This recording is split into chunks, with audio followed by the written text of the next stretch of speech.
Josh Allen sucks.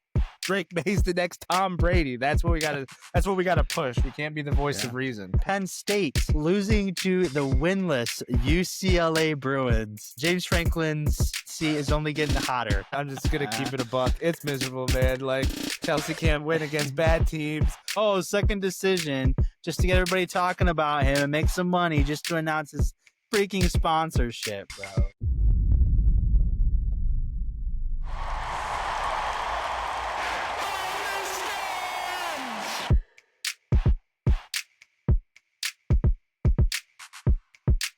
Welcome back, everybody, to another episode of the From the Stands podcast. We are back for episode number 82 of our pod here on this October 7th of 2025.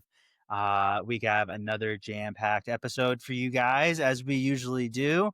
Basically part of my intro at this point to say that we have a jam-packed episode. So a lot of NFL going on, a lot of college going on. Soccer is in full swing as well, heading into an international break here at the weekend. So a little bit of a pause from the pretty hyped Champions Leagues and Premier League games and all that, all the league games and everything. But like I said, we do have several games and situations and storylines and all kinds of stuff to bring you guys. But before we get into all that, Fezzy Boy had a birthday this past weekend. The big 3-6, right? 3-6, yeah. Just kidding. I feel like it's the big 3-6, more like the big 5-6, dude. Oh my goodness, yeah. my knees in 25, back. right? 26. 26. Oh, okay. So you are my age. 26. All right. Yep. All right. 26. Solid. So, and any solid plans or like super fun stuff going on? Taylor back in town, golf. What's going on? Yeah, we had a birthday dinner last night. That was fun. Obviously tacos because they're my favorite. Nice. Lots and lots of golf this past weekend. Obviously you and I played some golf together, which was a lot of fun. And then I went down to Georgia, met some of my buddies there, and we played 18 there. Got kind of stuck in the rain, but other than that, it was a great day. We all played really well, which was surprising. Maybe it needs to rain more often when I go out, but yeah, no, solid birthday weekend spent with friends. And then obviously it was nice to have Taylor and Owen get back from PA, and we celebrated last night. And yeah, Where'd you get the tacos from? We made them here, so nice, even better. Yep. Homemade tacos. It was great. Yeah, love to see it. Well, hopefully this next year brings a lot of blessings for you and our podcast here. So yeah, and a lot be great. And a lot of subscribers for sure. Everyone, right. whoever's watching right now for my birthday, subscribe. That would be great. The best present we could get if you guys would subscribe to us. So this is the year where we go viral. So we pop off. Super solid plans. Tons of fun golfing and everything. We caught a really good day of golf on Saturday, so that was a lot of fun. Perfect. But without further ado, we'll get into a little NFL football talk here right at the top. So stay tuned for that in just a moment. Starting off the bulk of the pod here with a little NFL talk, as we usually do. Starting off on a Thursday with a little Niners and Rams to start off the week. I feel like finally we had a really good game on Thursday. For whatever reason, these last literally since Amazon took it over, I feel like they've been just trash games on Thursdays. Like it's always like the Giants and like the Jags or somebody like no one cares about. But finally had a good game. Niners, Rams, little interdivisional rivalry here, which you always love to see. Niners coming in with Mac Jones at the helm. He had quite the day against obviously the Rams and Matty Stafford and company. Puka Nacua playing out of his mind so far. Niners are taking it to him from the beginning. Mac Jones playing really, really well. This is really a shootout from the beginning.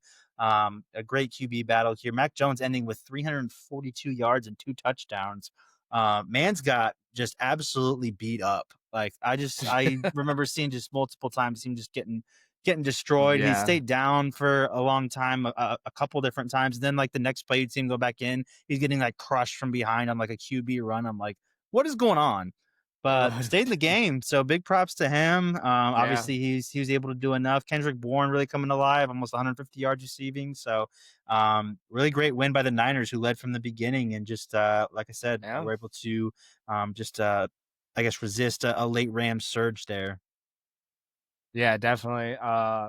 I think we need to put Kyle Shanahan down for coach of the year because, dude, what he is doing with this team right now, like Yeah. half their starters on offense are out. Didn't Bosa go out with he's out for the season, right? Yeah, he's ACL. gone. Yep. He's gone. I mean, they are like bottom of the barrel. Obviously, they still got McCaffrey, but that's about it for like superstars. Obviously, Yeah. like you said, they're playing Mac Jones, who is a Patriots outcast. Bounced around a little bit. Where did he go after the Patriots? It was like he went to Jags, right? Was it He like Jags and backed then up. Yeah, backed up. Yeah, backed up Trevor Lawrence on the Jags. I feel And like then he he made went one straight more to San stop. Fran. No, I think it was it. I think he spent one Gotcha. season at the Jags, and now he's in San Fran. So Okay. All right. Yeah, yeah, that's right. That's right. I could have swore he made another stop, but I think you're right. yeah, But dude, Kendrick I Bourne mean, is also a Pats reject over there. He spent several mhm. years with the Pats.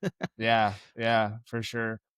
Didn't he play at Alabama too? Someone was saying that him and Mac Jones have like a connection or something like that. What's I the don't think connection so. I there? think he was like D2 or something. Maybe I think they're Oh, just on the Patriots together, and that was it. that's But right. They were on the Patriots together. That makes sense. But yeah, I mean, Kyle Shanahan's got Mac Jones looking like a starting QB in this league, dude. I mean, two yeah, tutties on the day, 33 for 49, dude. 342 yards. Like, bro, yeah, like you don't even need Brock Purdy to come back. And but like you said, I think we were recording last episode during this game, and think you were so. just watching it on the side. You're like, this That's guy is right. getting That's right. destroyed. Yeah, Oh my word. I think I saw clips. He was like dry heaving during the game too. Like the man was yeah. going through it. He But was good for taking a Mac beating. Jones. Yeah, Yeah, good for Mac definitely. Jones though. Yeah, yeah, like you said, they're missing several guys on offense, unfortunately, but I think this just shows again, like, it's all like we're just ready to throw Mac Jones away, like when he was in Right. on the Patriots, and just so many quarterbacks, like if they get in a good system with good coaching, like it's really as long as you can get there, like it's tough to screw up, I guess, if you're on a good team with a good system. Like we've seen that with Darnold, we've seen that with Geno Smith, just several guys. Maybe that's just the Jets, obviously, just not being able to do anything with quarterbacks. But Yeah. yeah, just several guys that you think are just kind of throwaways, like Baker Mayfield when he was on the Browns. Like you get guys Hmm. in the right system with the right team and the right coaching, like they can go really far. So that's just another you know, Yeah. another point with Mac Jones here on the Niners with Kyle Shanahan. They're sitting at 4-1, so top of the Four division right for now. that's insane. That division has become like one of the harder divisions of the league. I mean, 49ers, Rams. Yeah, Is that the one with the Seahawks in it as well? yeah, Yeah, Seahawks, Cardinals, like, dude, Seahawks don't look that bad either. I know we don't have it in the doc, but you alluded to it, like Baker Mayfield, Sam Darnold, they clashed this past weekend. That game was crazy. That's all I yeah. gotta It's say back and about it. forth. That was a shootout for sure. Yeah, and big props to McCaffrey coming back after the injury and stuff the last couple years and coming back, better, not maybe better than ever, but he's still able to lead that squad over there. And I thought they would definitely take a step back, not just with him, but the team as a whole. So they're looking really, really solid so far. Moving on to a team that was undefeated coming into the week, the Eagles. Playing the Broncos, the pesky Broncos, I'd say. After a little bit Dude. of a Mhm. a tough start to the season. A lot of people had high hopes for the Broncos. And then after the first couple games, I think a lot of people had maybe written off the Broncos, but it was a Mhm. little bit early to write them off just because they were sitting at, I think, 1-2. I think their only win was over the Titans or somebody like that. Oh, They rattled really? off a couple solid wins here against the Bengals and the Eagles now. But what do you got to say about the Eagles dropping one here to a solid Broncos squad?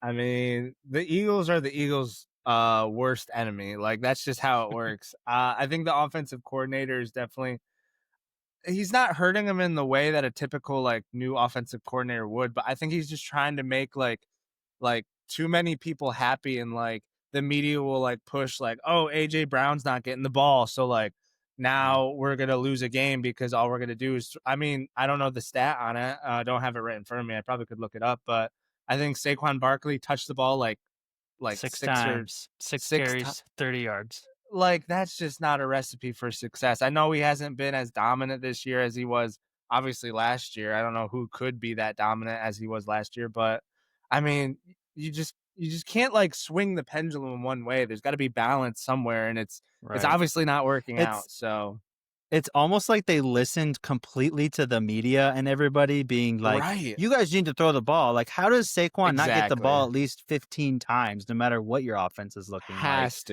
Has And to. obviously they put it in the air like 40 times or whatever, like Hurts did at least, and he threw for, a good amount of yards and a couple tuds and everything. Devontae Smith looking like Devontae Smith of old and everything, but like they don't win the game. So I don't know what they're doing. Like, again, It's how do you like they're not more give concerned. Saquon the ball like 6 Yeah, times in the entire yeah, game? That's yeah. insane to me.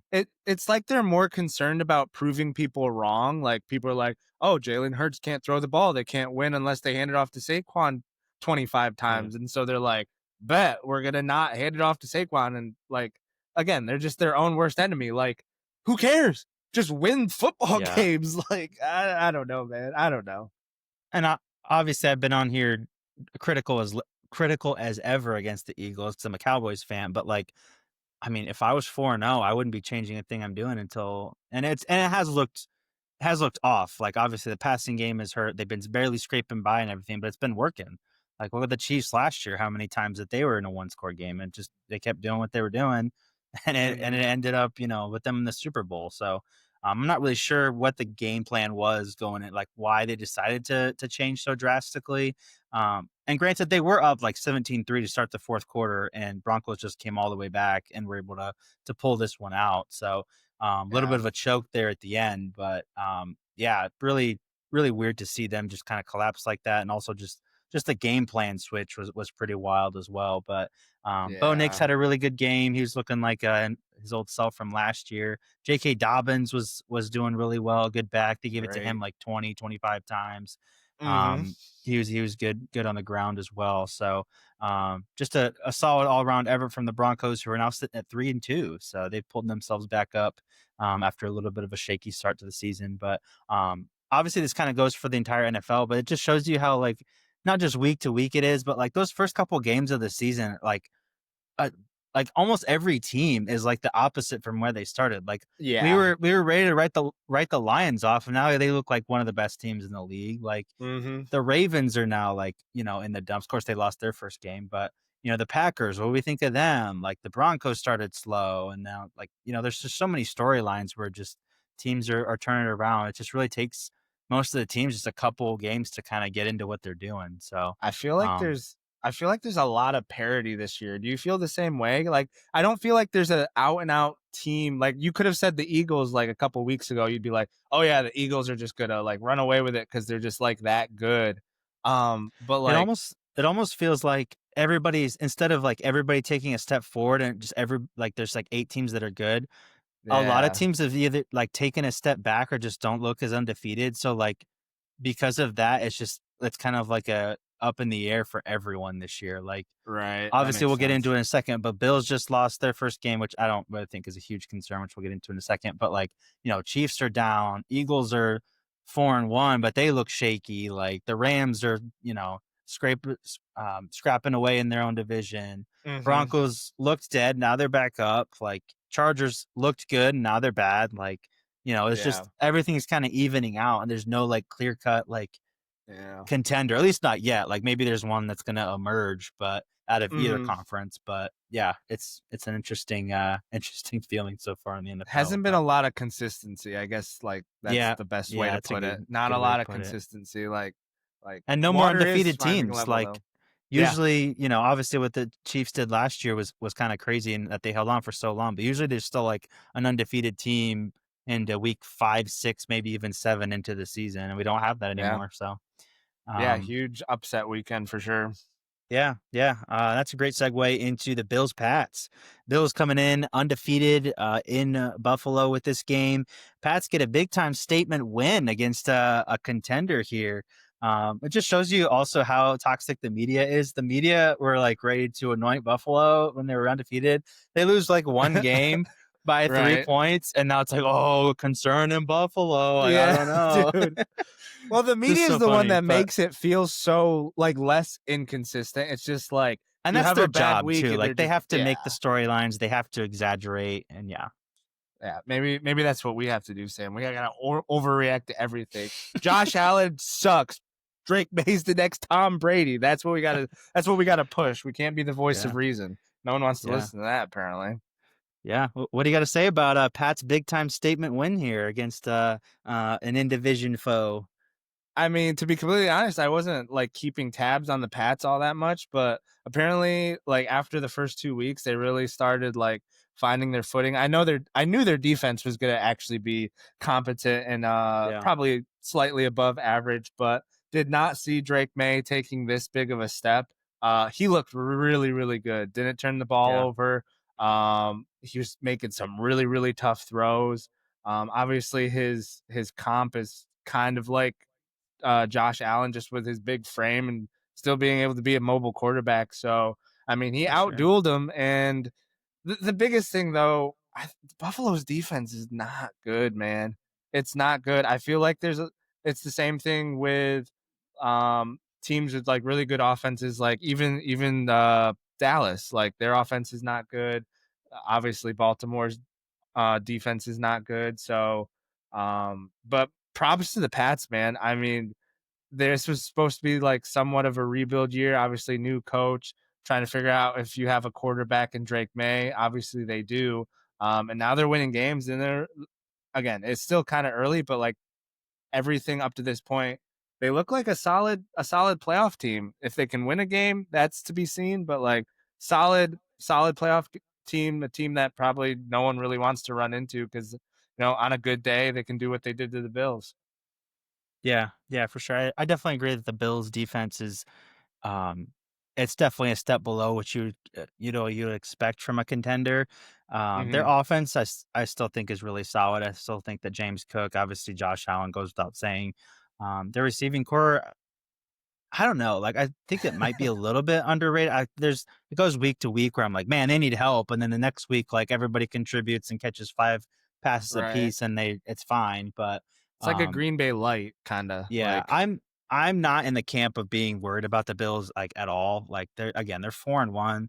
They lost the game by 3 points. Like they have a pretty accessible schedule here on out. So I think they'll be right in there for the hunt for the 1 seed with no problem. Um, Patriots looked really good too. Obviously, Drake May, this is kind of his coming out party. He's played well, obviously in his career before, but not on this stage. On a Sunday night, Hmm. able to be so efficient with his arm, and there's a couple times where he was able to get out and scramble as well, which I was really impressed with. Um, New England still struggles on the ground. Like every game I watched Ramondre Stevenson play, he fumbles. Fumbles the Like, it's ball. crazy, dude. And I didn't realize this, but after the game, I didn't realize how out, like, the Patriots were on their guy Travion Henderson, bro. Like, they were not impressed Yeah. with him overall. Like, I wasn't expecting that.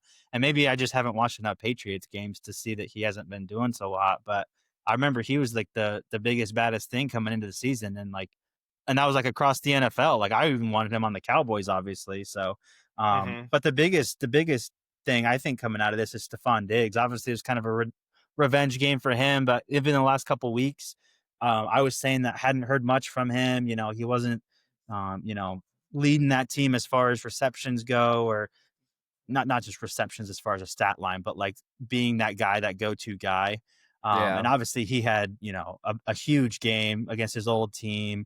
He had that crazy catch when Drake May was like on the ground, basically. That That play was a was huge wild. turn, huge momentum Yeah. shift in the game. Because if May goes down there, like that goes incomplete, that's Bill's ball after that. Cause I'm pretty sure that was a third down. Yeah. But yeah, so really solid stuff by the Patriots. They lose Antonio Gibson for the year with an ACL. I did see Oh, that, I think the day after. So that'll hurt dude. hurt them a little bit. But I'm not quite ready, obviously, to anoint them as the division favorites, obviously, like some folks are, but they're still a game behind the Bills as we speak. So Their like there's schedule though is still crazy that's what I was about favorable. to say, is like there's not an easier schedule in the league than the Patriots. So I mean, if they can ride that out and just really taking advantage of that, I mean, they're going to be Yeah. in the hunt no matter what. Like the Yes. next hard game that they play might literally be the Bills, like the second time they play them. I don't Right. have their schedule in front of me, but um, which is wild. So they could rattle off several here in a row and be right in there for sure. But I I could did see think them it was winning out crazy. except for that second game against the Bills. Like Yeah, they're I mean, they're I don't. beating the Saints, Titans, Browns, Yeah, I maybe mean, it's Bucks. so it's NFL, bro. It's week to week, and like one thing Yeah. I will say it was negative. Like they were really undisciplined, which I was surprised as far as a Vrabel team goes. Like Oh those, yeah. there's a couple like after the whistle like hits and like just stupid penalties that you wouldn't Yeah. expect, obviously from like a Bill Belichick coach That's team, young guys but for kind you. of the Yeah. same thing going for a Vrabel coach team. Like the penalties that were Mhm. happening, he was just kind of like the camera would pan to him. I'd just be like, he's going crazy inside He's his head. He just fuming get, in yeah, his he's yeah. furious. Yeah. But Yeah. just things like Yeah. that can happen. And then like, they're in a shootout Yeah. all of a sudden. Like I could see that Saints game being a game where it's just like they're coming off a huge It's true. victory, It's little true. bit of a, adrenaline, whatever, and just kind of maybe they squeak it out, but like being a game kind of thing. But I do want to say Yeah. one more thing though. Jared texted us in that game, and it was like the start of the fourth quarter. It was like 10. They were up 10, I think, and he was like already talking like the Patriots had won. And I was Oh like, boy. bro, do we not remember what happened literally 3 weeks ago? Bills Ravens. Like he was already like, oh, they already won. I'm like, bro, it's only a 10-point game with 15 minutes to go. You got Josh Allen over there. I feel like there's But been a lot of those I thought type that of was games where funny. it just feels like, all right, it's over. Like let's go to Yeah. bed. And a lot of Like times I it don't is, know. but like we just had a game less than a month ago where they were down 15 with 5 minutes to go and they still came back. So Yeah. anything can happen in this league. But I mean, yeah, the next solid, game we're solid. going to talk about is the same thing happened. So, Yeah, yeah, exactly. But good stuff for the Pats. We'll see if they're able to keep it going over there and make a run at Buffalo for that crown. Moving on to, like you said, Chiefs Jags Monday night action, prime time. All ESPN want to talk about with the Chiefs, and for good reason, I yep. guess. Jags, I despite guess. their good record, obviously a little bit of an afterthought here as far as a primetime game goes. But Chiefs jump out to a big lead early, or big like 2 touchdowns. They looked like they were in cruise control. They were gonna just kind of uh, being being neutral all the way through and just kind of coast to another victory here. But Jags not giving up, which is a little bit of a new trait, I would say, for the Jags here as of late.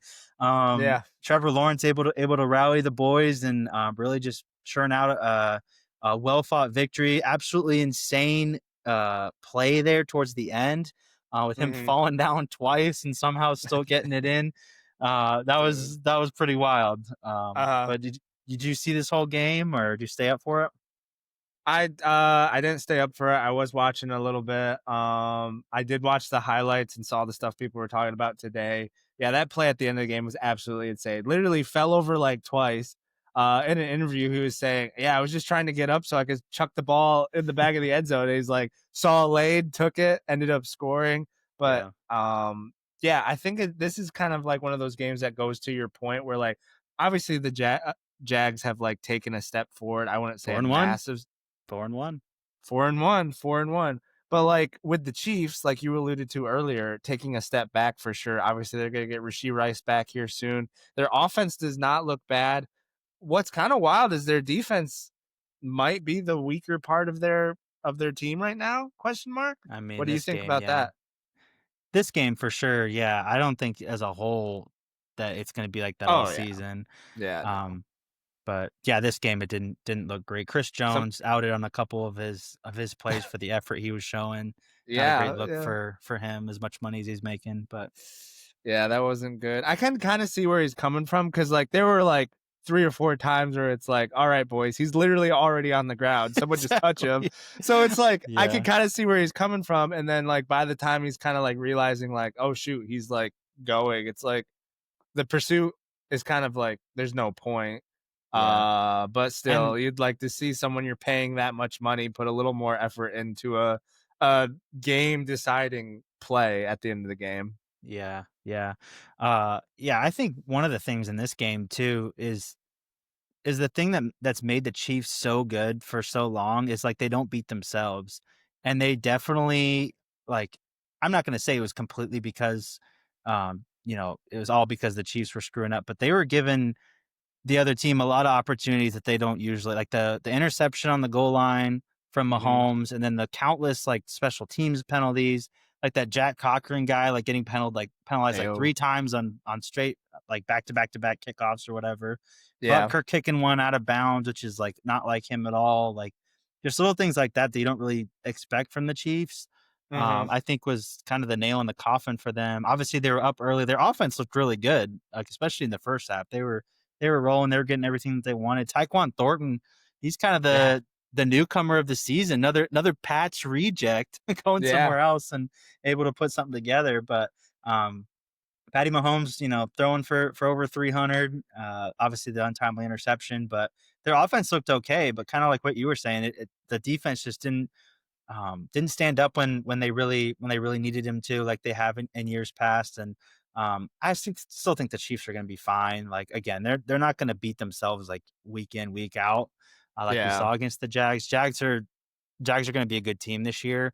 If Trevor Lawrence still does what he was doing last night, they're going to be decent. They're sitting at 4-1, like we were saying, so they're not a bad team. No. But like I said, the Chiefs are going to be fine. They're going to get Rasheed Rice back. They might lose to the Lions on Sunday, but that's going to be a great game. But They're one of yeah, those I don't. teams that they're one of those teams though, like if they don't play like a perfect game, kind of like you were alluding to the small mistakes on like special teams and some of like the mistakes on defense. Mhm. If they don't play perfect, they're getting everybody's best game because it's Yeah, the that's Chiefs. true. It's like everyone turns up for the Chiefs because like if you look at some of Exactly. the plays, like Trevor Lawrence like underthrew Travis Hunter on like a double coverage, like all the way downfield, and like Travis Hunter ended up coming down with it. So like, Mhm. just some of these plays where it's just like I guess you could say magic happening against the Chiefs. Like if they don't play an absolutely perfect game, Patrick Mahomes throwing that pick six, like, it's just like these small things that they can't give up because they're getting everybody's best week in and week out just because of who they Yeah. are. Yeah. Yeah, for sure. I could see that. And I think Mm, obviously the Kansas City and the officials has been a hotly, debated topic, as especially last year, but the officials were terrible, like on both sides. Like Yeah, it there's wasn't just great. stuff they were missing left and right. There, I mean, just easy calls or just stuff that they weren't calling that just was going by the wayside. Like just several things on both sides. Like I said, it was just an ugly game, Hmm. um, especially in the second half. But we'll see if the Chiefs are able to rally from here. Patty Mahomes saying after the game that they've already lost too many games on the season, which I thought was funny. But and again, these losses, like everybody wants to count out the Chiefs. Like again, every single one has been by one They'll be possession. there. They'll be So there at the end yeah, of the and year. like their luck is turning a little bit, off all the ones that they won by one possession last year. But like you said, they'll be there. And apparently, I didn't know this until a couple hours ago, but in 2021 they started out 2-3 and they rattled off like 15 in a row after that or something crazy to win the bowl. So Easily could see that happening because they got Patty Mahomes. You maybe, also have yeah. Patty Mahomes. He's been balling for you on fantasy. He has been balling. He has been balling. That's a great segue into a little update on the fantasy football. Yes, sir. Good update. Uh, Great update. Let's Yeah, we got a go. Let's couple go. leagues that we're involved in together. We'll get into the boys one first, which is my favorite league of all my leagues so far. Yeah, yeah, for Because I am sure. so stacked in that league right now. But I'll just throw it over to you first. How do you feel about your team so far? How we doing? Where you way out in the standings? I thought I was gonna have a down week this past week, but because I had like a bunch of guys on bye, a couple guys were hurt and stuff like that. Ended up pulling out a big win against Herbie. We've been on the pod talking about how Herb is like really really good at fantasy. I think I beat him like once last season because like a bunch of dudes were on bye for him, and like it was just like the perfect storm. But ended up coming away with a dub last season. I got Daniel Jones in a trade with Micah, and he played obviously super well. They dropped 40 on Las Vegas, so obviously that Mhm. went well. I'm trying to think. There was a couple guys I sat that I put in today. Quinshawn Junkins had another huge week, which helped me out a ton. So, Hey, not you got Jake Ferguson, number one tight end yeah, right now. he's like a top 5 tight end right now, dude. With his He's the production, top tight end, I think. Is he really? I know when He I is looked a the few number weeks one. ago and I was looking at like stats, it was like Puka, and this was just purely like receiving, but it was like Puka and then someone else and then him, and they were like he was like in the top three leading in receptions Yeah, this year. So yeah, I mean I picked him up. I think I picked him on waivers too. So happy with yeah. where I'm at. I'm sitting in second to Sammy though. So Sammy boy, run us through your week. That's You had a right. pretty good That's week. Who right. did you beat? I beat Petey. Ooh, here we go. Take it out the Dude. Hicks. Take it out the Hicks. That's right. That's right. That's their last I name. Not calling them no. Hicks. That's their last name. I was hitting him with all the taunts and stuff after the touchdowns, the Oh, I bet little he thing loved you can that. do on fantasy and stuff. I think he Um, mentioned that when we were golfing together on Sunday. He was good, just like, good. he's like, oh, I keep getting these notifications on my fantasy. I didn't realize what it was, but now I know what it I is. knew he was out there too, and I was spamming, bro, because I was ahead by a Touchdown, lot. touchdown, touchdown. And I kind of felt good about it because I was like, I usually don't Yeah. do that because it always comes back to bite me. But I was ahead by I was like ahead like 130 something to like Oh, 50. really? So Shoot. like I was like, I think I can do this with pretty feel pretty comfortable. But I did catch him on a little bit of a down week. He had Josh Jacobs on a bye, which is a pretty good running back and stuff. But he Yeah. had to drop a couple guys. But I'm feeling like so good about my team, dude. I made a couple trades. We're Uh pretty huh. balanced now across the board as far as wide receivers and running backs and all that. So I'm feeling great about my team. I'm projected to have 143 points this week. So it's pretty good right now for me. Usually if you Dang. get like 130, that's a really solid like high projection. Yeah. But I mean, I've got Taylor and Cook, who are both top 5 running backs. Nakua is the best receiver in the league. Emeka Yeah. Ibuka and Javante Williams are like the steals of everybody's draft, and I have both of them. For real. Tucker Kraft's a pretty decent tight end. He had that one game where he had like 25 points. Stafford's my QB, picked him up off waivers. Goff's my backup, picked him up off waivers. Picked Dang. Darren Waller up. He's had nothing but 17 and 18 points. I just traded with Petey, traded away Debo Samuel for DeAndre Swift, so he's my backup now. And picked up McConkey, who put up a pretty good game this last week, even though he's on my bench right after getting him from you. Yeah. Yeah. So, I traded and him I got away. Kittle on my IR. I mean, yeah, I'm looking at your freaking team, dude. Absolutely stacked. Ah, Matthew Stafford having that giant game, even though they had a loss against the 49ers. And then your running yeah. backs, Jonathan Taylor and James Cook, like holy crap. And then, And dude, the guy Javante, that bro. It's the guy I'm mad about, dude, Javante Williams, like out of absolutely nowhere, like a plus 20 point back right now. yeah. Oh my goodness. And then you have Well, obviously I've said it before, the goat of goats, Brandon Aubrey. Like yeah, I mean, he's giving you like exactly. what 13 plus points a game all the Pretty time, much. I was hitting looking 60 at yards. the position ranks for my team, and like Yeah. 8 out of the 9 players that I start are top 6 players at their positions. Yeah. So we're rocking and rolling pretty good over there right now. But the church league I'm Yeah. doing pretty well in. I lost by less than 1 point to another guy that was 4-0. I literally needed Patrick Mahomes to complete one more pass and I would have beat him, but that didn't happen, Dang. unfortunately. I was That hoping like sucks. some kind of slant at the end. I was like, please, but that didn't happen. I will say one story though, in my work league, I was down big. Like I had to play like backups on backups on backups. Oh, And okay. I had Trevor Lawrence playing, and he had Cam Little, who is the uh, Mm-hmm. Jags kicker. And obviously, Lawrence had that crazy play at the end. And with that rushing touchdown, that bumped me like less than a point ahead, or just Mm-hmm. over a point ahead of him Mm-hmm. to put me just ahead, and I still just survived Cam Little's kick. So I ended up winning by 0.02 points in that matchup. Bro. So it was Dude. that close, dude. Dude. It was that Dude. close. I'm by far the Oh, closest matchup that I've ever had in fantasy, but yeah, pretty happy about that one. So yeah, I'm checking the boys league right now. Or not the boys league, sorry, Calvary League. I'm in my division. I'm first right now. So doing pretty good in that one too. nice, yeah. I'm a game ahead So it's of a good year for you in Tony. fantasy.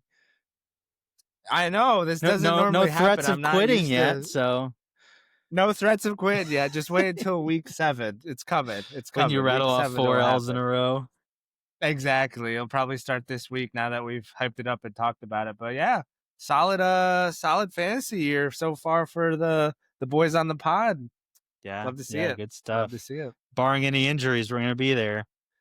Barring any injuries, man. Those I'm already dealing with a few of them. Thankfully, it's not super bad yet, but like we said, there's still time for it all to fall apart for sure. Right. But but yeah, that's gonna do it for the NFL portion of the podcast. Just a little fantasy football update. Obviously, it's all fun and games, but it's nice to be winning, and so It's life or we'll kind death. of it's his life. We'll kind of gloat in that when it's going well for sure. But we're gonna do a little college football next.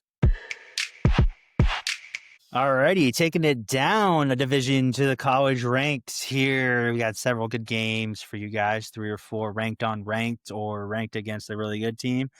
We got for you guys. First one, probably the best game I would say of the weekend: Miami and Florida State.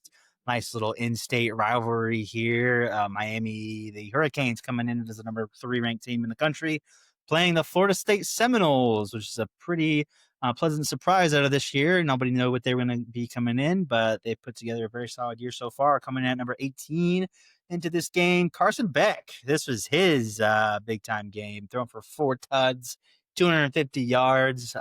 Miami really leading from the beginning here.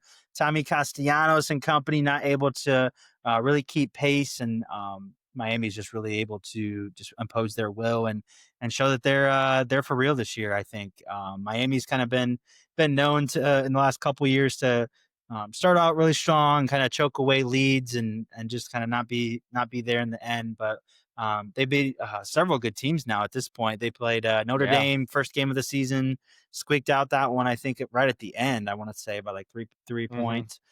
South Florida, I think they were ranked at the time. I want to say, and Yeah. now Yeah. obviously with another in-state rivalry, little Florida State action. So nice 5-0 start for Carson Beck and the boys. Yeah. Huge, huge. ACC is kind of theirs to lose after obviously everybody's After seeing they that literally Clemson lost is it last year, it was their lose to lose, and they lost it. yeah, exactly. But like I think people knew they were going to be good. I don't think people realized that they were going to be this good. Yeah, Everyone obviously thought that Clemson was definitely going to be the cream of the crop in the ACC, but I mean, there's a lot of decent teams. Clemson's probably one of the bad teams in the ACC, along with UNC. We'll get into that in a little bit. But yeah, Miami obviously ranked number 3, looking super super solid. I mean, I would say they're probably even better than they were last season. I mean, I think they'll like for sure be in the playoffs. Where last year they missed out on the last game of the regular season, dropping a game to obviously Cuse, big time upset against Miami. But like you said, they've already have like some really notable wins against ranked opponents.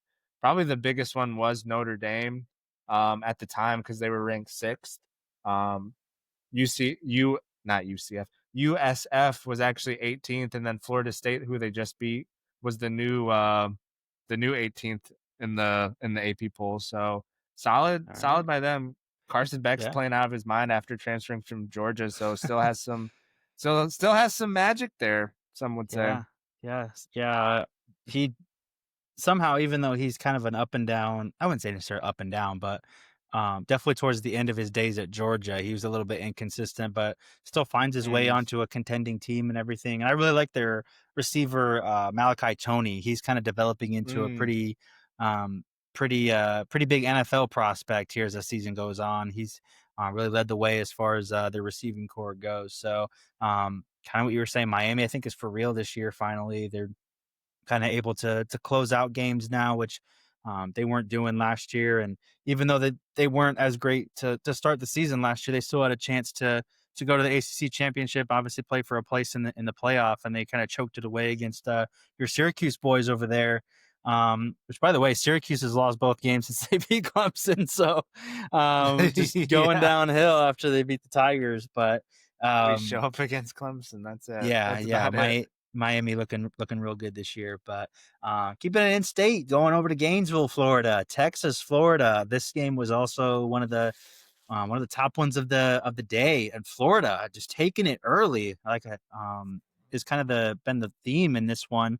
Arch Manning had a solid game overall, at least comparatively to his other games against big opponents, but he had some really tough looks in the fourth quarter that ultimately was the demise of the Longhorns, and they get upset against a Gators team that looked like it was going to be on the road to having a really bad season, but they still get an upset win at home. Yeah, I mean, like you said, Arch had a good game, but like it's just been underwhelming this season. Like I don't think people expected it to look this bad. Obviously, there was gonna be some growing pains as he fit into the starting role, but it's really been like the games where he's looked like the prospect that people thought he was were against like Sam Houston and well, I guess not UTEP. He looked really, really bad against UTEP, but like it's just it hasn't been great.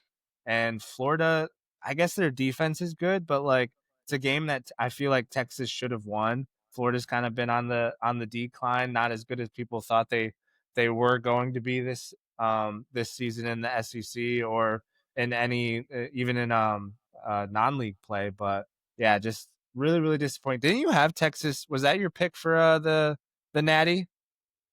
Yeah, It was either I might have yeah, I to. think it was the Natty. It was I think I picked Georgia for SEC and then Texas for the Natty. So Yeah, might have yeah, to check tape, but yeah, our picks, our national championship picks are not looking good right yeah, now. not great. Now they're not even ranked. They went from like ninth to not even being ranked after that loss. Th- So that's Really, that tough, is a. tough They were luck. still But ninth even after those weeks. oh yeah, yeah. I mean, they had Top, some cupcake games after, and they only lost to Ohio State by like a touch or like yeah, like a yeah, touchdown. So yeah, they were definitely still ranked. But yeah, Arch Manning he looked fine, in the game, looked solid at times, but just the times that he decides to throw interceptions, like obviously you can't control that, and it's not like, oh, let me just pick this time, but like it's always mm-hmm. the worst time that you could throw an interception. Like defense gets a couple stops, they get like a touchdown, they're driving down the field, potential tie, interception. I'm like, bruh, Yeah, like what are you yeah, doing? And I think I texted you this after we were golfing because I was watching the end of it. But his mhm. decision making on the final drive was terrible. Like just Oh, man. sacks when you can throw it away, just, not being able to progress through reads and just throwing it into danger all the time. Mhm. Just looking really really bad. And like I'll never understand. And this is like I haven't seen the college kids, but like when a quarterback is outside of the pocket and it's pretty clear that there's no one open, so he just kind of wants to throw it away, but, Yeah, like, instead, he'll just hold the ball and take, like, a 8-yard sack instead of just throwing the ball past the sticks. You're outside the yeah. pocket, like, just throw it away and save yourself 10 yards and a loss of down or not the loss of down, but, like, And just the take the hit, loss of like, down jeepers. and the hit. Like, why are we just, like, "Look, look, look, look, no one's there," like, tuck it into your body, and then they just take a sack. I'm like, "Why are you Yeah. taking a sack?" It annoys me to no end, but, yeah, definitely some maturing for Arch to do if he wants to even be close to those lottery picks, if you wanna call them that in the NFL. Why Not this year, but next year at this point, so Yeah, dude, after this season, he's definitely staying another year. Like, why do you think he is so bad? I've seen some things that their line's not all that great this year, but it's it's Texas, not. like He is on the ground a lot, like, there's I don't know the stat exactly, but he was getting hit on a good percentage of his dropbacks. So the line mm, isn't great. Arch, I know that in high school he didn't play against great competition. There's like a lot of videos going around right now of him playing just really bad competition. Guys that can't tackle, just guys can't do anything. uh-huh. But I'm not exactly sure because Texas obviously believed in him. He sat there for 2 years. He was watching a Quinn Yeah. Ewers, who's now in the NFL. Cutting up some pretty good defenses in the SEC. He was just learning, learning, learning, playing against D1 level players, obviously, and even as a second string. So even Mhm. the coaching staff obviously saw something in him, even if he wasn't starting week to week. So I'm not really sure what's gone bad there, but he has gotten progressively better over this year. So, um, he's kind of got to learn the hard way with this tough SEC schedule that they have coming up. But he has a big chance to change all that when they play number 6 Oklahoma on Saturday. Oh, I hope it's not a bloodbath, man. That'd just be It never oh. is. No matter who's good and who's bad in that rivalry, it's always a shootout I mean, they're every missing year. their So quarterback, right? There's rumors he might come back for this game. Like, he had surgery, like, Really? 2 weeks ago, but there's rumors that he might come back for the game. Oh, So the which I would miracle of modern love. medicine. Bro, the storyline, like, he was in the Heisman race before, gets hurt, comes back Yeah. against Arch and the Longhorns for the Red River rivalry, like, Oh, I'd love man. that. Yeah, So, that's we'll huge. see if That's it gotta be actually game day, happens. right? That's gonna be game day for sure. I don't know. Probably, I don't know. actually, yeah. My first thought was that they're gonna go to an SEC game, but now it's an SEC game between Texas and Oklahoma, so That's true, that's we'll true. see, we'll see. But, Wild. moving on to another SEC game, Bama Vandy. This one had a good storyline Woo! behind it just 'cause, Vandy, big time upset against the Crimson Tide last year, coming off Saban's comments that there's no easier place to play in the SEC I was than gonna say, Vandy. yeah. And they come out and spank the Crimson Tide, but, Bama getting their revenge, on the Commodores. This one wasn't really as close as the final score would say it was, and the final score was 30-14. So Diego Pavia and company not able to do quite enough to be in the game with the Crimson Tide. Um, Crimson Tide coming off a big win against Georgia at Georgia. A little bit of question as far as what they were going to look like after a big win like that, and then also against a team that beat them last year. But they take care of business. Ty Simpson looking really, really solid. He threw for Yeah, 340 yards, putting up some NFL numbers there. I would put him. I'm not sure if he is or not, but I put him definitely in the Heisman race up there with some of the other guys that are, flirting with that Heisman conversation. So I know you yeah, probably didn't see this game. I think we were golfing when this was happening, but I think so, Bama just yeah. taking care of business. Yeah, for sure. Vandy's actually pretty good this year. Last year was a little bit of Yeah. a, like, out of nowhere, out of left field, definitely a huge upset. But no, this was definitely it was supposed to be a better game than it was because, Vanderbilt was definitely a solid team, and then Alabama was up and coming. Alabama's one of those teams again that people overreact to. They like lost their first game to FSU, and then everyone was just like, "Fire DeBoer, get him out." I think they dropped their second game as well. Did they start 0-2 or something like that? I can't remember, but yeah, something Yeah, like that. It was rough. something like that. But now everyone's talking about Alabama potentially winning a national championship, all this, that, and the other. And it kind of goes back to our point. I think we said it a couple episodes ago. If you play in the SEC, you're like you're inherently playing a very, very hard schedule. So like if you can win in the SEC, you're gonna get in the playoff, and it's just gonna get you ready for anybody that you might see, whether it be Big Ten or Big 12 or anybody like that. It's just, you're going to be ready because you play the best competition week in and week out. So solid win by Alabama because Vandy is no team to just, scoff at for sure. Yeah, yeah, not anymore. It's just weird to see Vandy ranked, but big Yeah, props that is to weird. just the rebuild that their coach is able to put together. He's actually a Vanderbilt alum, so he's coming back and just kind of rebuilding and everything. So it's cool to see them kind of rise from the Yeah, ashes, just because they've been quarterback's good. so bad for so long, basically. So we'll see what their team is going to look like after Pavia moves on. So if they're able to sustain that success, but Yeah, um, moving on to a team that cannot sustain any success, Penn State, dude. losing to the winless UCLA Bruins. James Franklin's seat is only getting hotter now Yeah, after dropping another big I would game say against so. Oregon the week before, granted in double overtime, but still heading out of there with a fat L on the resume. Follows it up with an away loss to the winless Bruins. Can't get any worse than Dude, this. Drew Aller, no. again, just not being able to put enough together to get past. I understand for Penn State, maybe it was like, um, they're college kids.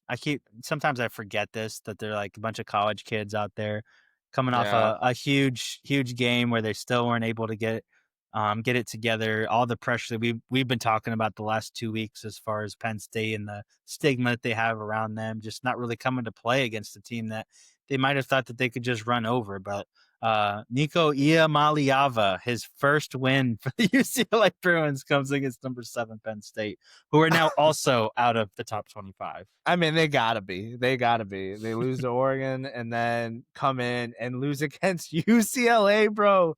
They're so bad. I think they Yeah. lost by like 20 to like Nevada or something like that. Yeah. I I mean, don't they've even lost know. Some obviously every game so far by obviously every by game, big and they haven't numbers. they haven't led in any of those games up until this game. That's I know funny. we joked, and we didn't really joke about it. We were like kind of serious, but like Franklin's job obviously hanging in the balance after last week's loss. But like that's a loss to a good team. So like Yeah. what we were saying was like he can't get it done against teams that they maybe shouldn't beat, but like you are Penn State and you're returning all these players. You're one of the favorites for the national championship, and you drop a game to UCLA. Like, bro, Yeah. I'm not even a Dude, Penn State he's fan. I'm just like, what are we doing? yeah, What are we doing? you'll like this comp, but the guy that he reminds me of so much is Mike Tomlin. He's Dude, great. He's facts. good. Get beats who he needs to beat, and then Tomlin gets to the Freaking, playoffs and he loses. Penn State plays a big game, they lose every time. But yeah, somehow in the offseason, yeah, they talk their way. They figure out a way to stay employed and just keep coming back year after year because their yeah. fan base is just okay with being 10-3 and going Apparently, losing to the big boys and going to a decent bowl every year. So yeah, that's kind of what yeah, I think. But I yeah. mean, Apparently, uh, like, I don't know. I'm not very in tune, obviously, with Big Ten and Penn State fans, but like, yeah, how is it not like just everybody saying to get him out? Like, it's just year after year of the same stuff. yeah. Different quarterback, different squad, but same results. It's just crazy. I did actually see one of the college football guys I listened to saying that this is kind of the second time they've struck out on the quarterback. Like they Mm, started that Sean Clifford guide or whatever when they had who was it that transferred out? Some really good quarterback who's now in the NFL. They had him on their roster. They let him leave, and then mm, this year they went with Drew Aller and the quarterback over at Missouri, who's now like 5-0.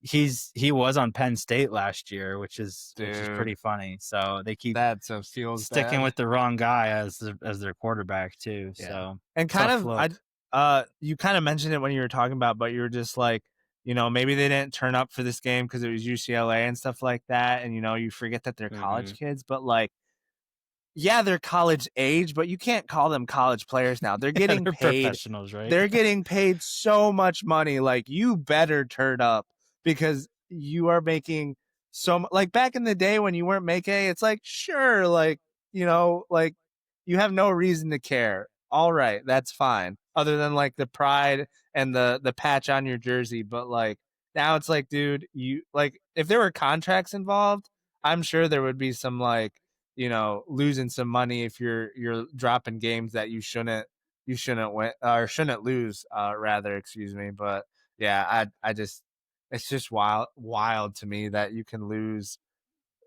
a game like this. UCLA's never really that good at football anyways, right? Like they've always just been Yeah, not basketball. not recently. Yeah, they haven't been good for quite a while.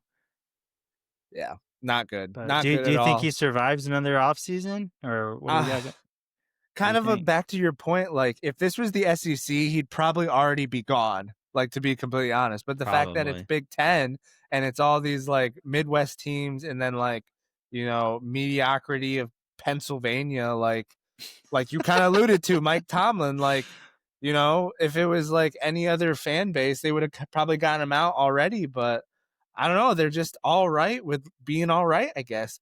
I don't know. I wouldn't be. Again, I'm not even a Penn State fan. Just like, what are we doing? Yeah.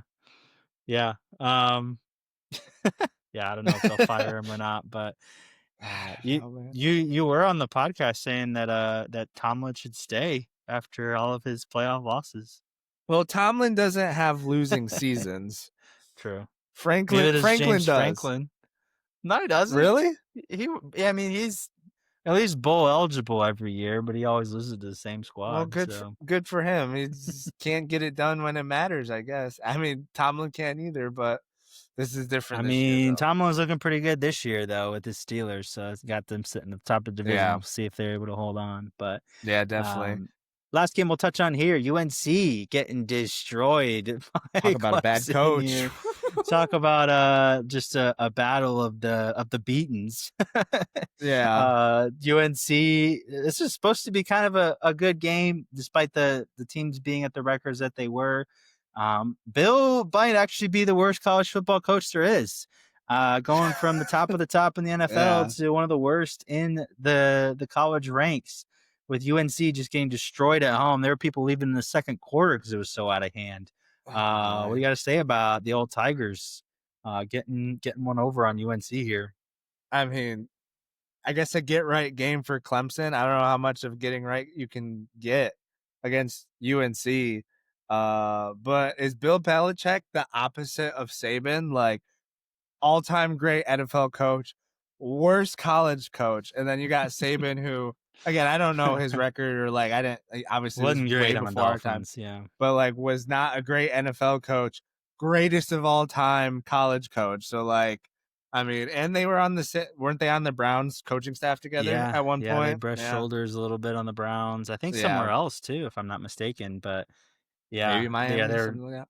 they're buddies. But yeah, couldn't look worse for Bill. And just No, the sideshow that's going on over there too. Like, with the girlfriend, with the yeah. Pat scouting stuff that he doesn't let them in the building. Like, there's always just something else that's going on outside of football. And like, I don't know, if I was UNC, like, you had to see this coming, not necessarily with the sideshow, but just like, what are you getting out of Bill? Like, can you imagine Bill Belichick recruiting you as a college kid? Yeah, Like the ultimate, like, don't talk to me, do your job type coach, like in the yeah. NFL, going and trying to convince some 17-year-old to join his squad in college as like a 70-plus-year-old dude. Like, Hmm. I don't know. It's just weird. But There's no connection too, like, the energy that he puts out, it's like, yeah, there's no you culture. that's why it works in the NFL because you're like working with grown men, professionals who like Yeah. this is their job and you can basically be their boss, but like in college it's not like that. Like that's why Saban worked because he actually cared about like the guys off the field and like getting to know them and like developing them as people, not just like players, which I think that's what you have to have as a college coach cuz like I don't know what's the stat like less than like 5% of players in all of like Division 1 sports actually like go pro. So it's like it's much more than just like getting them to the next level. It's part of that, but you got to make a connection if you want them to play for you. And like they're young. Like that's what they want. They want to feel hyped. They want the energy. Like it's not all business. It's like, we want to have a good time as well. So, but what are you really going to do with like UNC? Like, that was so weird to take that job of all jobs. I'm sure you probably had other Yeah. offers, right? Yeah, I mean, they've been up and down and their recent history and everything, but I don't think he did, dude. Like, obviously, the NFL was kind of done with him. The college ranks probably didn't love him for the same exact reasons that we've kind of just talked about. So, yeah, I don't know, but it is just kind of a turnoff when you watch. I didn't watch very much of the game, obviously, but every time they pan to Bill, like even though it's going like his team's down 3 tuds and he's just sitting there with his hands crossed, like Mhm. with his arms folded, I mean. And like I'm just like, dude, what? You're down Yeah. 3 scores and you're just like sitting there chilling, watching. Like, I don't Yeah. know. Like it doesn't look like he's coaching, doesn't look like he really cares. So it's just yeah, I don't know. I Doing don't no one if I favors. yeah, if I was a kid, I wouldn't that's not what I want to go to. So We ain't going to UNC. You but ain't going there anyways. Doing no one favors except for Tom Brady right now. Tom Brady Absolutely. favors UNC? No, I'm saying doing no one any favors, basically, like Oh, not yes, helping I gotcha, anybody I out gotcha. other Yeah, than Tom Brady right now. yeah, Like, definitely a like good it, thing for it Brady. looks like it was all Tom and nothing about Bill Belichick. But Right, obviously, that's not true. But it yeah. doesn't look good right now. Yeah, for sure. But yeah, those are kind of the games that had the biggest influence on college football playoff picture, and obviously the ranked on ranks and everything. Penn State and Texas both out of the top 25 now, which we already talked about. So we'll see if Oof. they're able to work their way back in. But we'll round out the podcast now with a little soccer in just a moment. Hopping over the pond as we usually do. And also, as we usually do, we're talking about a little Chelsea here at the beginning, but not for a loss, not this time. Yes, After several sir. L's in a row, Chelsea That'll be next week. finally beat, not only do they get a dub, but they finally beat a good team in Liverpool. Seemingly the only time you guys get dubs is when you're playing a good team. as Fezzy Facts. Boy could probably rant about here in just a moment. But Chelsea getting one at the very end of the game, as we've been so used to talking about here in this Premier League season, not just with Chelsea, but with several other different teams, especially Liverpool, actually. But Liverpool having it done to them what they've been doing to other teams so far, and this is their third loss on the bounce. So definitely trending downward for Liverpool. Their sustainability as far as getting those last minute winners was not sustainable as we've seen. And Chelsea get a huge dub to propel them up in the standings now, a little bit closer to those European spots that they so desperately covet. Fezzy boy, what do you got to say about the big dub here? Yeah, I could probably rant about how like we only do this against the good teams, but we're just gonna sit in the good for now because I think we're looking ahead at the schedule and we play Nottingham Forest next week and we'll probably drop that game by 3 goals like we usually do. So no, I was super pumped about this match. I know I was watching it on the way to meet you to play golf, and then we kind of like we're keeping up on the score as soon as we started our round, and you were just like, dude, they won. They just like they they finished it in like stoppage time, and I was like, dude, thank goodness. And I mean that was good for you too because uh yeah, you Definitely. guys are first in the Yeah. table because of Yeah. that game. 1 point clear, So top of the table. I mean, you're welcome. That's all. That's what I'll say. You know, it's kind of like the meme where it's like, you know, the two arms that are like, you know, handshaking. And it's like muscular. It's like Chelsea and Arsenal. You know, Yeah. but Yeah, for you know sure. we're sitting in seventh, so not doing all that great. But it's always good to get a big time win for sure. Yeah, but we left it really late, which you don't like to see. But Liverpool have some things to figure out. This gives our manager a little bit of time. He's been on the hot seat, obviously, with some of the results that we've been getting, not only in the Prem, but in the cup tournaments and the Champions League as well. So I think he's still the answer, to be completely honest. I think we need to ride with him a little bit more. We're obviously missing Palmer and some other people. Our center back situation is abysmal. I think we have like two of the guys that we would start are out, and then like the one guy behind them is out, and so it's just like, yeah, it's a whole mess. So I think we just need to give him time, let everybody get healthy, and kind of see what we can do. But um, like I said, I'm not going to rant on it, but our mentality against the smaller teams has to get better if he's going to keep his job. But other than that, we'll just Yeah. be happy with a huge win against Liverpool. Yeah, huge win. Garnacho getting the start Yeah. against them. A little bit of a surprise there, at least as far as my opinion goes and everything. I think Estevao needs to start week in, week out Oh for you yeah. boys. I know he's only 18, but like he's probably your best winger if it really comes down to it. So creative. That's what we Super need. creative. He might be the future of Brazil, as far as they go as well. But yeah, really good win by Chelsea. Not just good for Chelsea, but really for the rest of the league as well. And not just for Arsenal, but helping everybody else kind of scoot up on Liverpool a little bit there. 2 weeks ago, they were not running away with it. It's obviously way too early for that, but they were 5 points clear. Didn't look like Yeah. they were going to start or slow down anytime soon. And here we go, three losses in a row in all competitions here for Liverpool. So not looking great there. But I was thinking that it's just wild that Chelsea's coach was even close to being on the hot seat. Like Mm-hmm. Chelsea have a really young team, not a lot of Yeah. experience there, like, coming off a Club World Cup, which whatever you think about it, it's still, an impressive feat to win that. Obviously, they won the Conference League, which is not a great competition at all. There was gonna be riots if they didn't win that, but still Mm. able to win that. And like I said, with a really young squad, like, okay, they dropped a couple games that they should win on. There was a couple, your goalie getting sent off early against Man U and all that. Um, just some things that you can fix. So I think it's kind of ridiculous that your coach is on the hot seat again. Not we live in a time where you lose 1 or 2 games in a row and you're on the hot seat. This is ridiculous. Like Yeah. they don't give managers any time to build or to even try new things. You just have to succeed immediately, and if you don't, like you're gone. So Yeah. There's no I'm club glad. legends anymore. Like I was thinking of No, like Arsene Wenger and Man U's coach that they haven't won since he left. Ferguson.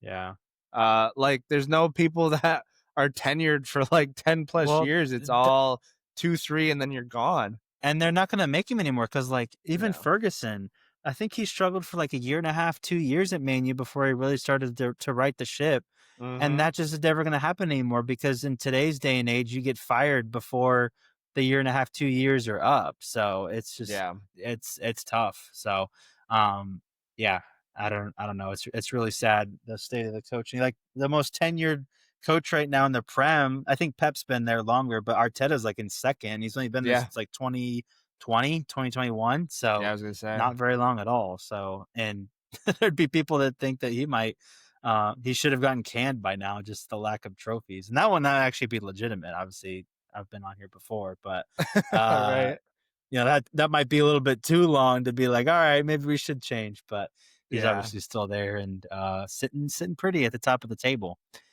Speaking of Arsenal and Man City, they both cruised to victories. Arsenal against West Ham 2-0. Man City against Brentford 1-0. Erling Haaland basically scoring all of Man City's goals this year. Man City just kind of scraping by right now. They just don't really look like the Man City of old. I think that might be a little bit of what I was talking about several weeks ago. And a lot of their transfer policy now is just trying to keep people away from other teams and maybe not being beneficial to their own team. Maybe not. Maybe I'm just kind of inserting that in there, but I'm not looking as scary as the teams of old for sure. But we'll see if they're going to be able to be there at the end with Arsenal and Liverpool fighting for that title as we're used to seeing them and Pep fighting for. Switching over to Italy now in another title race. Juve and AC Milan playing to a Big nil-nil game, big draw. game. Biggest news in this game was Christian Pulisic missing a potential game-winning penalty uh, to win that game. Obviously, stuck at 0-0, like I just said, and both teams just kind of played to a draw there. How big was this penalty miss for Christian Pulisic and Milan? I mean, absolutely massive with how tight Serie A is shaping up to be. I mean, Mhm. top 5 or 6 are only within, like, 3 points of each other, so, I mean, you love to see the amount of parity, but that just means, like, Yep. every goal, every point counts, and, like, this could come back to bite them, and it's gonna fall on Christian Pulisic, which it should. Like, I mean, he's been the guy for them this season, so, he's the guy you want taking your penalties. He obviously was already their penalty kick taker. He has a really good record. I think this was his first miss in club competition and I believe international competition as well. Mm. Really, really good penalty kick It's a taker. big one, Obviously, man. That's a big one to be your first one. yeah, to miss that one. Obviously, they grab a point like that would have won the game, which would have been huge to get 3 points. See them, they would be top of Serie A right now. So, Be like I tied, said, yeah. be like super, super huge. But yeah, I mean, you hate to see it just because it's Pulisic, but, like, anybody, like, doing that, that's just a huge, huge miss, and so, yeah, it was a opportunity loss for sure against Juve, who are looking really good as well. Yeah, definitely. All the America haters are gonna have a field day with that one, as I'm sure they already have Oh, with him yeah. missing that. It's always a tough look when you don't even put it on goal. Yeah. Obviously, from my playing days, there's a couple I didn't put on goal, and it's just you just feel like terrible. Like there's Mhm. one thing if the goalie saves, but when you sky it like that, it sucks. That's So poor. That's poor. yeah, for sure. And Serie A is really turning out to be great. I mean, I the love it. 5 clubs that you expect to be out up there are all up there, like Yeah. Napoli, Roma. Roma's by the way, they're up there tied with first right now. Like Mhm. sneaky good team. I predict them to be in the Champions League spot, so it's good to Is see them doing Dybala still well. there? I believe so. Yeah, I think he's still Yeah. kicking for them. But and then Milan, Inter, and Juventus rounding out that top 5. So Yeah. I would love if it was a 3, 4, 5 horse race here. Just them beating up on each other. That would be amazing to see in a world now with all the leagues like it's max two teams really, and they just running away with it. But Yeah. that'd be really fun to see. And my boy Christy Kivu still holding it Yeah. down for Inter over there, Yep. doing well in the Yep. Champions League and in the league. He's got a big game coming up against Atletico when they come back from the international break. But love to see him continue to do well. Last stop before we move on to a couple other sports is La Liga. Barcelona with that dreaded high line getting Trash. destroyed by Trash. Alexis Sanchez of all people. Dude. Man's got one foot in the grave and just putting goals past Oh. Barcelona here. He should What are be you gonna retired, but he's say? out here balling against Barca. Like, what are we doing, man? What are we doing? We need to get this highlight out of here. It's the most frustrating thing in the world. I feel like all my teams are just so frustrating right now. It's miserable, dude. It's miserable. Is that it? That's it. It's just you're just I'm just miserable. gonna go. I'm just gonna keep it a buck. It's miserable, man. Like Chelsea can't win against bad teams. Freaking Barcelona and Lamine freaking Lamal. He's out for like He 6 is weeks out. with whatever kind of injury he has as a freaking 14-year-old or whatever he is. And then, Did you and hear then, about that whole thing with like Spain and Barca going back and forth? yeah, I did. It's Yeah, a whole thing. I'm fuzzy on the details, but um yeah. I don't know a whole lot about it either, but yeah, I did hear about it. So yeah, that is, they're but they're Barca kind of gonna dropping like that's the high line, man. If someone figures yes. it out and they start timing their runs, man, it's a one-on-one with your keeper every time. Yeah, Every time. yeah, Sanchez still has some gas left in the tank where he I guess can. so. He was looking pretty good as far as the speed's concerned. He's obviously taken, he's gotten a lot slower the last few years, noticeably when he was playing at Inter last year, but Yeah. still doing enough to get some good results here against Barca. And they have Aspilicueta too, who used to be Oh, at really? Chelsea as well. So Dang. couple good older players there. But yeah, Barca. I'm not really sure why they fell so flat. Marcus Rashford got on the score sheet. Like to see that if you're a Barca fan, but yeah, I mean they played basically their starting 11 outside of Lamine, I think. Mhm. So not really sure where it went wrong for them, but that's a pretty hefty defeat there in the league. With Real Madrid dropping points to Atletico in the last couple weeks, you'd expect them to kind of take advantage of that. But Madrid is 2 points clear at the top of the table because they took care of business against Villarreal. Very solid win. Usually they're kind of mid-table Europa League spots, but they're sitting nice in third. So they're making a push for those Champions League positions as well. So good win by them with more goals for Mbappe and Vinny. So Mbappe just he's playing really really well this year. So he's getting the Yeah. goal like every game it feels like. So Yeah. he might be coming for that Ballon d'Or as I predicted at the beginning of this season. So Maybe, maybe. We'll see. yeah, We'll see. yeah. We'll wrap it up with a couple other things that we'll mention really, really fast. I know Fezzy Boy is into playoff baseball. Yes, sir. Your Yankees, I'm not sure what they're doing right now. I saw that Aaron 9-6. Judge. We're winning. 9-6, Okay, bottom I of the saw eighth. he So pulled it even, but sounds like you guys are coming back. yeah, we better because going down 3-0 in this series would not be good because the Blue Jays are definitely the better team. And they're I one mean, seed, right? I I'm not think sure how the so. hell that works, Again, but like so full transparency for you guys, especially like for the podcast. We don't really watch baseball until it comes down to the playoffs because yeah, playoff baseball is just different. Like I love playoff baseball. yeah. Always turn that on. Definitely turn the World Series on when it's happening. But yeah, the Yankees hopefully can hold on to this lead and get a much needed win in this series. I mean, as a Yankees fan, we kind of like, half won already because we knocked the Boston out of out of the playoffs, but it would Wow, be is that what we it's got like to to be a Yankees fan now? You just beat the Red Sox and you're I mean done? I mean What happened to the history and tradition of World Series? I think we looked it up. The last one we won is Oh, 09, nine. obviously Yeah. falling short to the Dodgers last year. That was the closest we've been in a Yeah. long time, but Sounds like something a Red Sox fan would say. Oh, we just have to beat the Yankees and we're fine. We don't care hey, about but the they World didn't. Series. They didn't though. So let's go. But Yeah. anyways, yeah, super hyped if we can get that win. Definitely will be tuned in the rest of the way, all the way up to the World Series. We'll probably have to do a little bit more baseball when that rolls around. But Maybe. for Yeah, I know now, another good series that's going on is Philly and the Dodgers. So yeah, they Dodgers just are went up down. 2-0 in that series. The Phillies always get to the playoffs and just kind of fall flat. I feel like I not able know. to live up to expectations. But yeah, the biggest probably as far as ratings maybe goes outside of the World Series is Red Sox Yankees, and that already happened. So I Yeah. watched a documentary on it was really the Red Sox comeback when they came back from 3-0 down in Mm. '04. So Yeah. that was a good documentary. But Yeah. Yeah. last thing we'll touch Tough. on here is LeBron in the Retiring. news, man. He was teasing the second decision yesterday. Got everybody up in in a tizzy or whatever you want to say.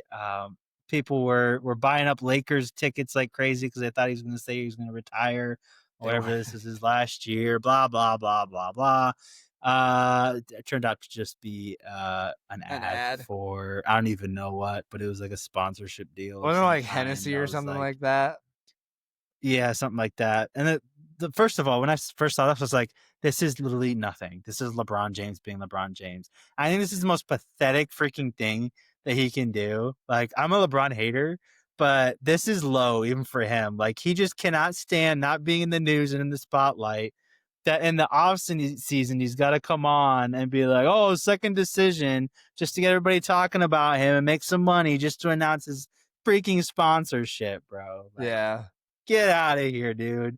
Just because you're about to retire doesn't mean you need to be in the news all the time. Like, you just Yeah. can't Looks handle like not being the face of the league anymore. Like, just go ahead and retire and move on. Yeah, looks like a lot of people like agree with that sentiment. I mean, the first headline I see, New York Times, LeBron's second decision could have been memorable. Instead, it was corny. Yeah. LeBron James' second decision has fans mad. Yeah, It's just a lot of stuff going stupid, on. bro. Like, it's, yeah. It's disrespectful to your own fans too. Like Yeah, to build something up like that just to announce $1 million sponsorship that you're getting, like that's just so selfish. It's immature, it's self-centered. Like, I yeah. hate it.